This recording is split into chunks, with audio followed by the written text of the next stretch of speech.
All right, 1, 2, 3, 4, 5, 5, 4, 3, 2, 1. Here we go in 3, 2, 1. Hello and welcome to the world-famous Driving You Crazy podcast. This is the show where we talk about all things transportation, anything that gets you from over here to over there. I am the traffic anchor and the transportation reporter for Denver 7 News, Jason Luber, and if you want to be part of the program, then you can always give me a call on the listener hotline. The number 303-832-0217. Love to hear your comments about the show, about anything else, and then I can put you here on the show. Coming up on the show in just a bit, I'm going to be going to IndyCar. I'm speaking to IndyCar driver Graham Rahal. I'm sure you recognize that name. He's the son of legendary Indy racer Bobby Rahal. And Graham was going to be here on the show, of course, to talk about racing, but also, and almost more importantly, to talk about tires. So this week, it's right now, it's in between June 28th and July 4th. It is National Tire Safety Week. Every week has a week, right? Well, this week has National Tire Safety Week. And there's going to be lots and lots of people on the roads for the 4th. And so this is the perfect time to make sure that you actually have good tires before you head out on a long road trip or even a short trip just to the store. Really, the tires are pretty important. And I see so many people. That's the one thing I do when I'm picking up my daughter from elementary school and I'm walking along the line of cars to go up to the front door to pick her up because I like to go up to the front door and wait for her. Is I just look at people's tires.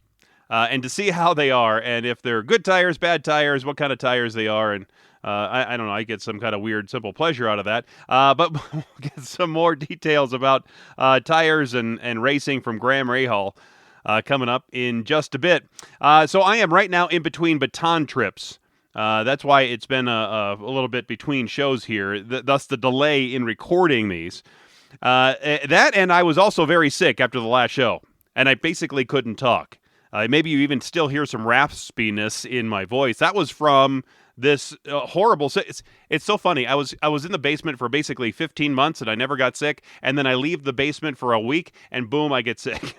So maybe it's the same way. And actually, I've seen a lot of other people now coming down with just regular colds. And we actually, Nicole Brady, who has co-hosted this show with me, did a story the other day about how she was talking to some doctor who thinks that there's going to be a lot more sick people, especially sick kids, this fall, this school year, because we all haven't really been hanging out with each other without the masks and in close proximity. So, yeah, we could see more of these sicknesses. Anyway, we left for Enid, Oklahoma. That's where we were, Enid, Oklahoma, for the Central Region Baton Twirling competition. And where is Enid, Oklahoma, you ask? It's about an hour and a half northwest of Oklahoma City. Some of the team from Colorado drove to Enid. It's about a 9 or so hour drive.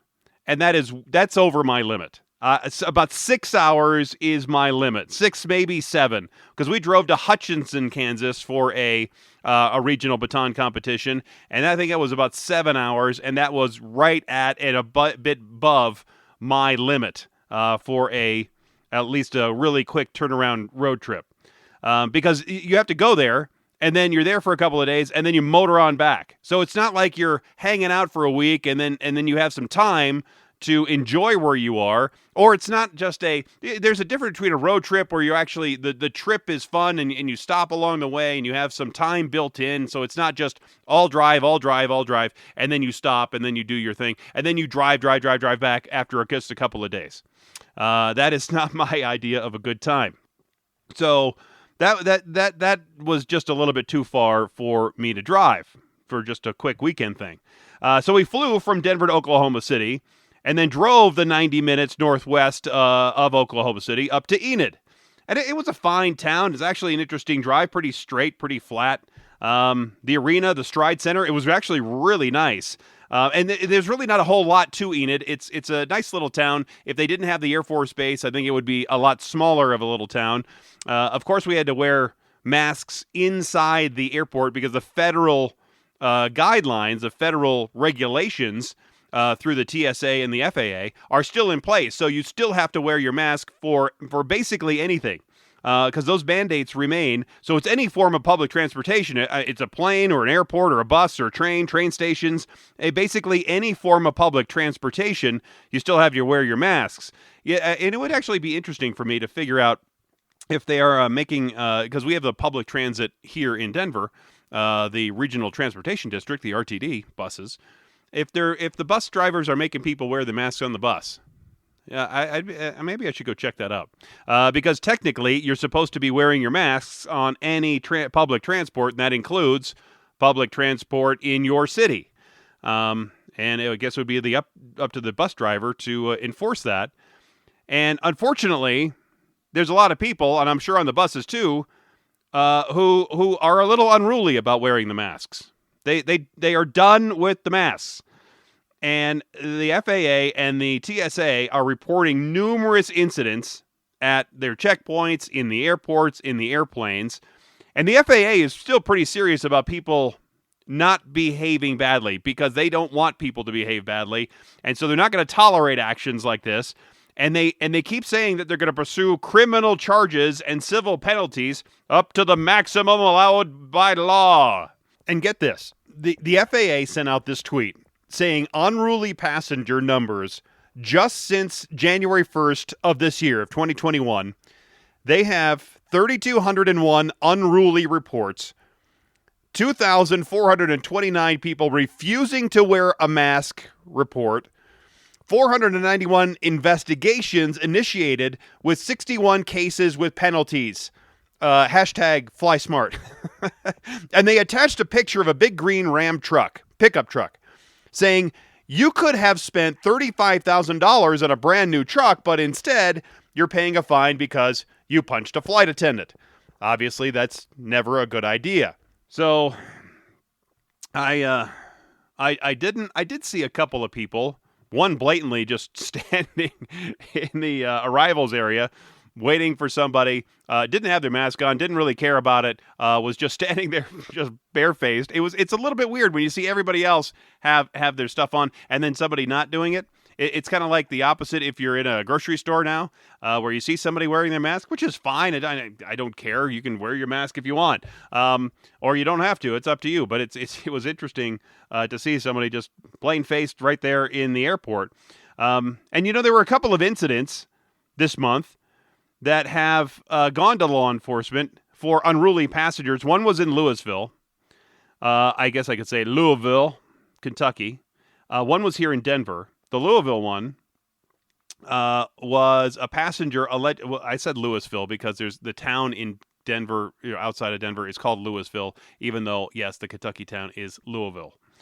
All right. So anyway, the one up in Louisville, passenger allegedly assaulted a couple of TSA officers while attempting to breach the exit lane, and that person is facing criminal charges for criminal trespass, fleeing and evading police, and assault and resisting arrest. And then there was a guy here in Denver, and he was going to he was about to go through the X-ray machine, and he apparently was pretty mad for some reason over this whole X-ray thing, and he started getting into a fight and yelling at the TSA officers, and then they all attacked each other, and then this guy allegedly bit two of the TSA officers that were trying to subdue him in the struggle.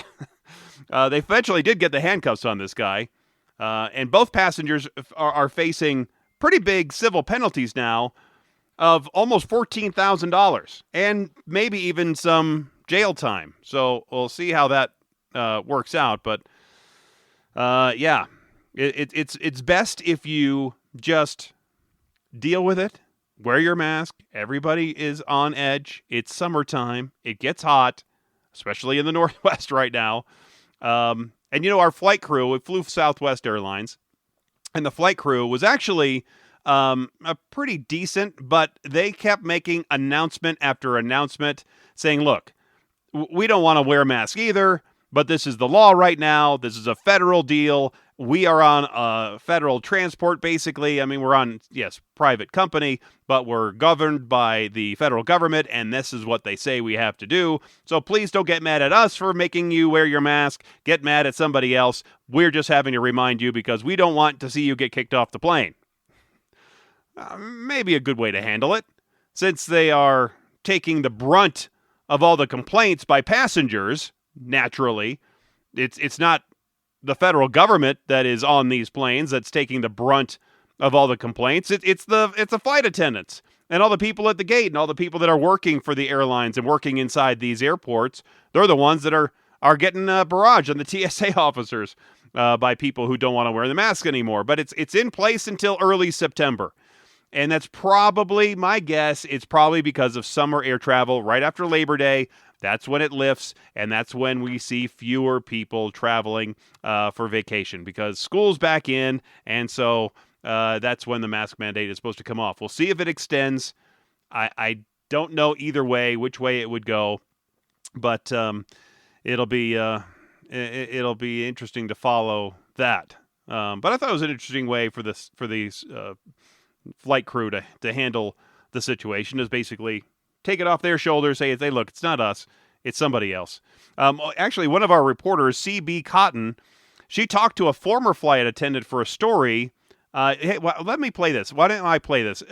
She was talking about unruly passengers, so listen to this audio. Then we had somebody hyperventilating, so we landed the plane. Rita Henry has many stories after working for decades as a flight attendant. Just ask her how many years she spent in the sky. Only 45.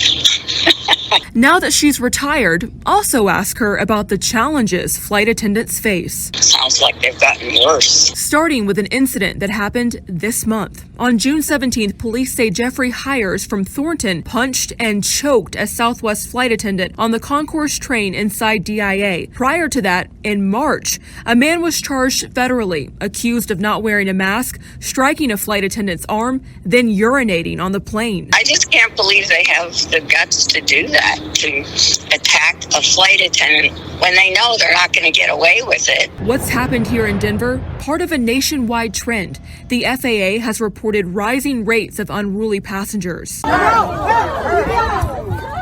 This video from May 23rd shows a Southwest passenger assaulting a flight attendant. The attendant lost 2 teeth after being hit. But in some cases, the misbehavior is happening before travelers even make it to the tarmac. A TSA spokesperson tells Denver 7, last week on June 14th at DIA, a passenger allegedly bit 2 TSA agents. The agency says this incident, one of more than 69 physical assaults on TSA employees that have happened since March of last year across the country. How does anybody get the nerve to do that? I mean, it's amazing to me.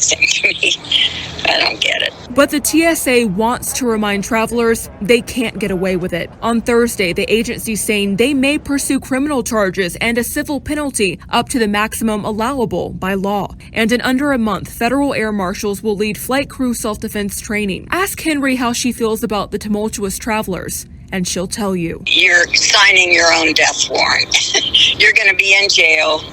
You're not getting out of it. CB Cotton, Denver 7. All right, signing your own death warrant might be a little bit of strong language from that flight attendant. I don't think you're signing your death warrant, but yeah, you are probably going to end up going to jail. And yes, you're probably going to end up having some hefty fines, and it won't be a fun experience for you. But yeah, your death warrant is a little bit strong. I'll see if anything is better when we head to Florida and Daytona Beach for the USTA Nationals. That's the United States Twirling Association for all of you folks who are outside of twirling. But yeah, we are going to be in Daytona Beach. I haven't been to Daytona since, freshman year of college, spring break, I think. And I'm sure a lot has changed in the 30-something years since then. So I'm sure Ron John's surf shop is still there. And I think you still can drive on the beach. Not sure if I want to take the rental car on the beach. But hey, why not? It's a rental car, and I'll have plenty of insurance. So they will cover it. And I'm sure maybe the kids will have a good time driving on the beach. We'll see how that goes because we've never driven on I've never taken them driving on the beach, so it might be a good experience for them. The on again, off again, on again infrastructure bill is on again for now. They're still trying to work it out. The 8-year, $1.2 trillion plan to rebuild the infrastructure of the nation, and most of that money would go to true infrastructure items. And I think that's what the debate really is about, how much to spend and what they're going to spend it on. Because they really want to spend it, I think most of one side wants to spend it just on roads and bridges and rail and the power grid and really the true things of infrastructure. And other people want to spend it on solar panels and station and the charging stations and all those kind of things, which will be an issue for us in the next 15 to 20 to 25 years as we see more EV cars out there and how if you're going to be able to drive them across country. The one reason I love the Volt is I can keep filling it up with gas and the generator in the front charges it up, makes electricity. It reminds me of that video I saw where some guy had a little Honda generator in his Tesla just for the same thing, so he could generate some power and then keep driving the Tesla if he needed to. But how it goes and where it goes and what's going to be spent, it's still an unknown. But usually there's a formula for how much money goes to what infrastructure thing. So let's say rail or airports, and there's a formula for how much would go to those things and to roads or to the bridges, and there's another formula then to determine, let's say you pick airports, how much of that money, that pool, goes to which project or which state, and so we don't know really how much money is actually going to go to what state or what project, and what parts of the infrastructure. It's overdue. I mean, we know that our roads and our infrastructure, especially with the power grid, really needs to be improved, and so got to keep moving, so we got to spend some money to keep on moving, right? So we'll see where all that goes. Before the pandemic, when people were still riding on buses and trains, the technique most people would use, especially in some pretty crowded areas, to keep someone out of the seat next to you, was to put, a backpack or your papers or something, something right now that you have, your shopping bag or your purse, in the seat next to you. It was basically an unofficial way of reserving that seat so it would remain unoccupied. I think more people now are trying to stay away from each other, but if you have to sit next to somebody that you don't know, then and the public transit isn't super crowded right now anyway, but I think you still have some room. But eventually we're going to start to see more crowds get together, and what was normally considered as I guess being a jerk is now something that the Swedish public transportation service is promoting. They made available these bags. They look like a shopping bag, and you take it. Well, let's say you can get on the bus or the train. You take this shopping bag thing, and you put it on the seat next to you, so no one's going to sit there, thus providing you with some social distance. But it's not you necessarily. I mean, yes, you're doing it, but it's not your bag that you're putting in the seat next to you. It's one of their bags that they're providing to you. They call these bags the no douche bags. Yeah, that's exactly what they call it. And they come in two bright color combinations, and it has a striped pattern that makes them resemble caution tape. So it's not just somebody's shopping bag or their purse or their backpack. The first edition of the 1,000 tote bags were distributed for free at their central station in Sweden. And the CEO of the transit company said, usually bags on the seat are something that we don't promote. But during the pandemic and in times like this, where there's still people getting sick, it's actually an active consideration. The simple reminder is another way of encouraging individuals to take personal responsibility with this bag. We want to, in an unexpected way, remind our travelers that we need to continue to work with social distancing. We hope and believe that this initiative can help make travel safer.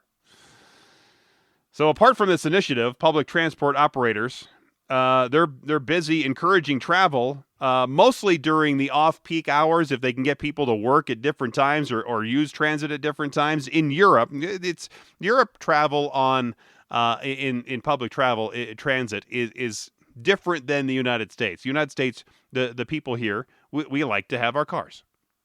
And there's nothing wrong with that. But we tend to, except in something super densely populated like New York City, Manhattan, we tend to default to our cars.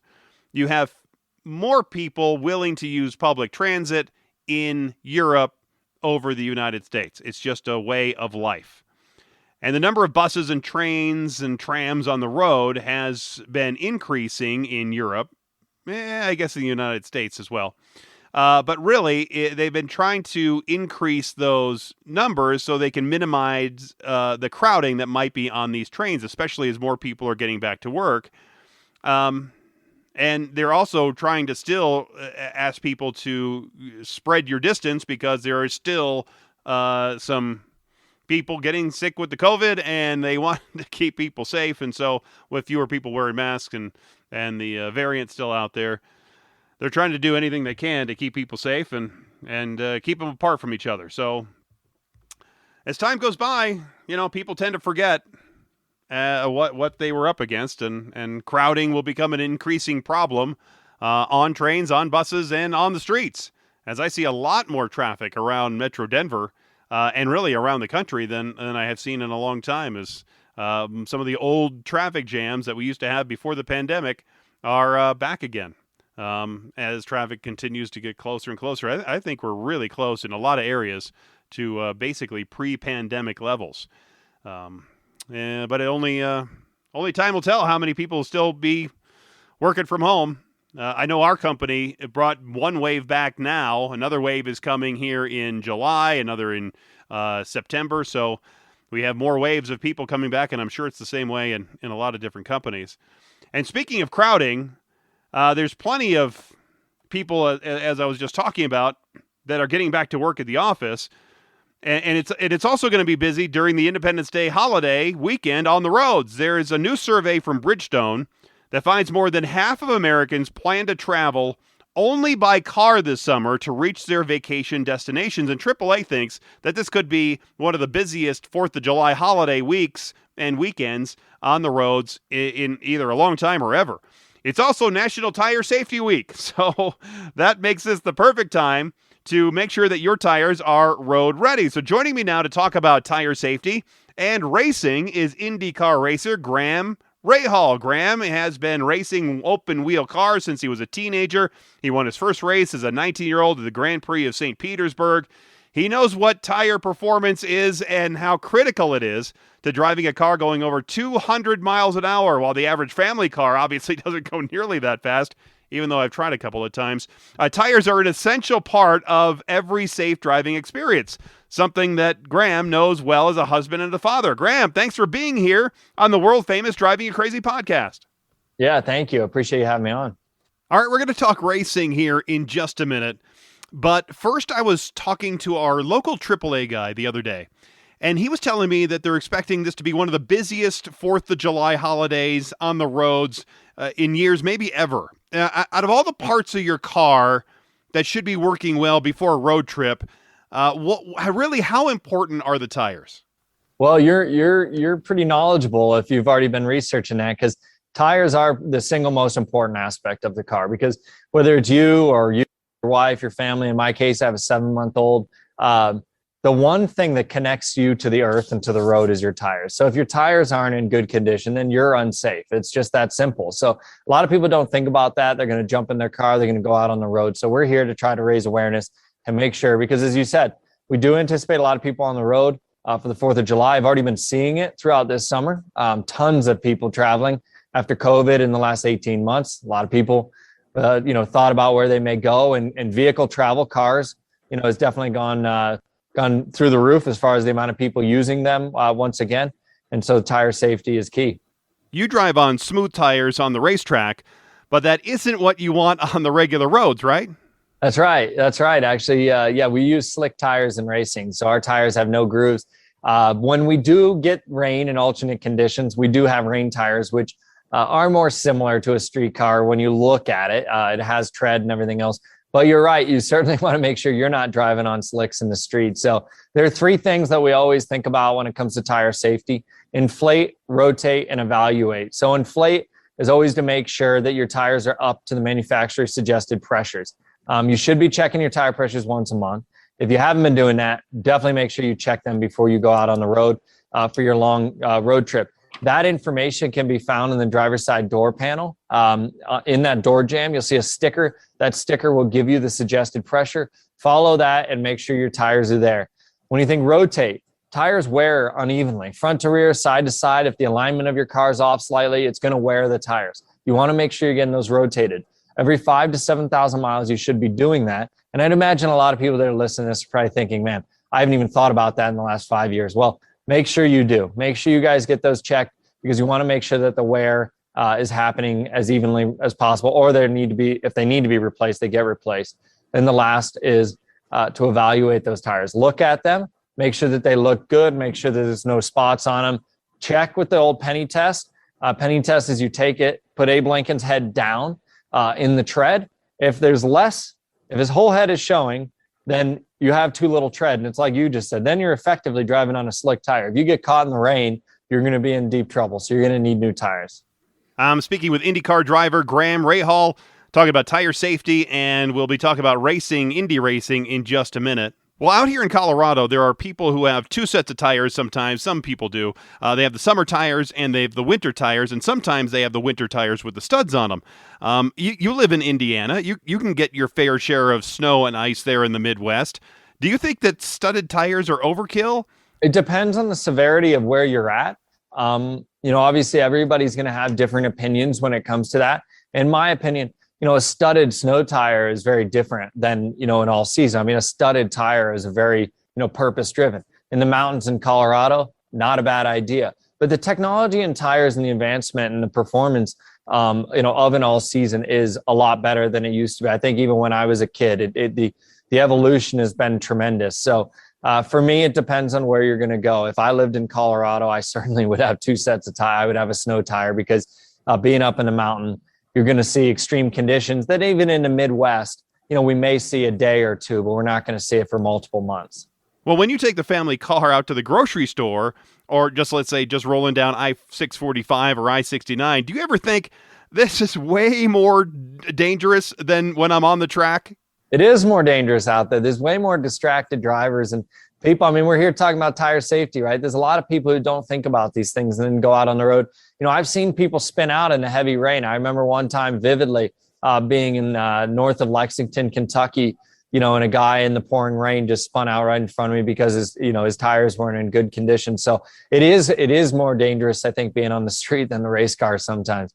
But obviously, we're here to try to make that better and make sure people are prepared. As I said, it's near and dear to my heart. I have a 7-month-old or 7.5-month-old now. And, to make sure that Harlan gets from A to B safely each and every time is important. To make sure I'm not distracted is important. And, it changes when you have, kids in your life. I mean, clearly on my own, I want to be safe. But then you've got a wife, baby, takes it all to a different level. I'm speaking with IndyCar driver Graham Rahal. We're talking about tire safety. We're talking about Indy racing. And you just mentioned your wife, Courtney, and your baby. But your wife was also a racer, but a different kind, a drag racer. I met my wife in broadcasting, in the broadcasting business, and I think it helps our relationship being in the same profession. Do you think you needed someone like her and maybe your famous racing father, you obviously have one too, to understand what it's like to be behind the wheel of a race car? Well, it definitely helps. With my wife too, we're both from similar families, right? And it's not just racing, but also, family dynamics where our dads were legends of their sport. And so that certainly it is a different dynamic. We live a little bit of a different lifestyle than most people because of that. The pressure that we feel to perform and to succeed is different than most people would have. So, yes, it's a positive with Courtney that she had that. She understood that dynamic, understood the pressures that I may, live under, and understood the fact that I had to travel so much, not only to go racing for work, but to do sponsor appearances and everything else. Nobody else I had ever dated or been around understood that, got that concept. It is very, foreign to most people, but at least to the two of us, it's definitely something we connected on. Do either of you have more fear? Well, I guess that's not the right word, but maybe more respect for what you do on the racetrack, knowing that you have a young child now? Does it take out some of the aggressiveness out of you for your sport right now? Oh yeah. No, I try not to be overly aggressive on the public streets. It's some people do drive me nuts, though. I will tell you, left lane cruisers, get out of the left lane. You don't belong there. If you're going to go slow, get in the right lane and go slow. Do your thing.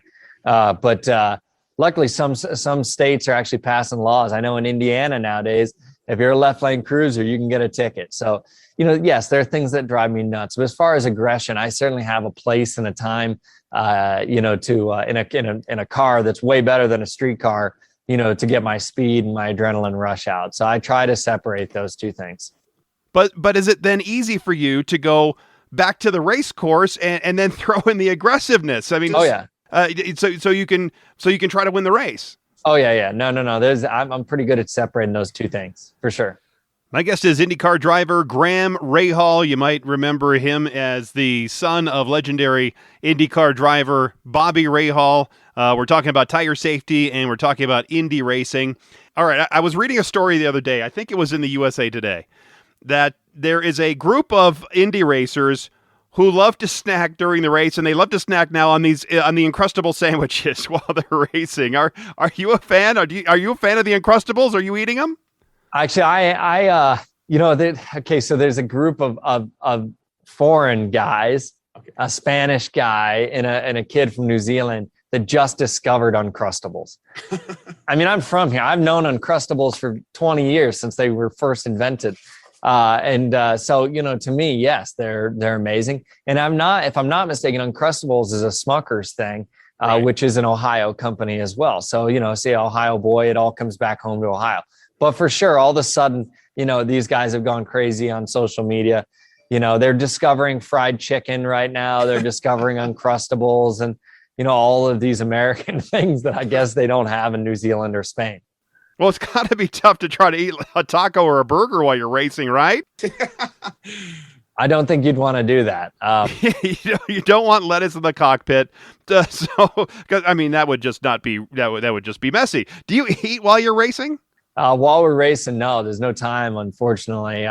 No space, no time to be able to do that. But before the race, it is important to get some good nutrition in. And honestly, there are guys who eat, peanut butter sandwiches with bananas and stuff like that. I don't know. For me, it's pretty basic. I like to eat pretty normal stuff. It's just nothing that, as I just said, I'm not going to eat a taco before the race, because the chances are my stomach's going to be a little on fire when I'm done with that, with all the Cholula I might put on there. So for me, pretty basic pasta and something that's going to be neutral. My grandfather, Jim Robbins, back in the 50s and 60s, he actually owned race cars, Indy cars, and his son, my uncle, Marshall Robbins, used to do some racing too at Indy and then doing some road racing too. And he always told me that the toughest thing that he ever had to deal with on the race course was trying to change the cassette in the radio that he had in his race car while he was going down the straightaways in the racetrack. He's doing a different type of racing than I'm doing, then, because for me, I don't even have, the only radio I have is for the pit crew to talk to me and give me more information and talk to me more than sometimes I'd like them to be able to talk to me. But that's all that we've got. I certainly don't have any music playing in there. I wish I did, but I don't. But I would think that certain music would make you maybe more calm or maybe more in tune to the track while you're driving. Yeah, I mean, you put a little Eminem on in there, you might have some anger issues. You got to calm yourself down a little bit. So, well, I always got that same feeling listening to Gordon Lightfoot. I don't even know who that is. Is that before my time? I don't even know. Go ask your dad about it. I'm speaking with IndyCar driver Graham Rahal. We're talking about racing and tires. And when you're driving on the regular road, as we were just talking about tires, I know you have to be really in tune when you're on the racetrack about how your car is performing, especially when it comes to your tires. But when you're driving your regular car can you feel it when your tires or the whole car just isn't performing quite right? Yeah, for sure I can. As I said before, when we were talking about rotating your tires and stuff, if your alignment's off, you're going to feel it. If the car's pulling one way or another, when you hit the brakes, the car moves one way or another, that means that there's something wrong. And ultimately, that's going to be affecting your tires and their performance and in their wear. So, for sure, those are things that you can feel. If in the rain that you feel like it's really slippery, or when you touch the brake pedal, it wants to lock up, or things like that. Obviously, cars stay with anti-lock brakes. There's a lot of functions that help the driver, but those are all signs that you need to check your tread. You need to make sure that the tire, is safe. So, for me, clearly pretty in tune with tires. I mean, in racing, in the race car, I'm monitoring tire temperatures inside the car. I see tire pressures inside the car, surface temperature, all of these things that I can select through on my dash. So I'm, tires not as well as maybe the Firestone engineers we work with, but tires well enough and how to maximize them. So on the street, I'm aware, but those are things that people should pay attention to as well. So, and there's a lot more information. If you go to bridgestoneamericas.com/tire safety, there's a lot more information on there, tips and tricks for people to follow to be able to understand, and signs that you should pay attention to make sure your car and your tires are performing well. All right, quickly in the last few seconds that we have with you, talk about the season on the track. You've done pretty well this season, and you're going for your first win in your home state, right? Yeah, so first win of the year, I'm hoping. We're at home now, Mid-Ohio. I'm from Columbus originally, so we're back home, Mid-Ohio this weekend, July 4th. And then, beyond that, we've got Nashville coming up, City Streets, first street race ever in Nashville, which would be cool. Indy Grand Prix 2. St. Louis, we've got some great races coming up. We finish on a Western swing, Portland, Laguna Seca, which is in Monterey, and then Long Beach Grand Prix. So we're excited to get this the second half of the year going. Try to get a win here. We've been close a lot this year, so hopefully we'll get it done.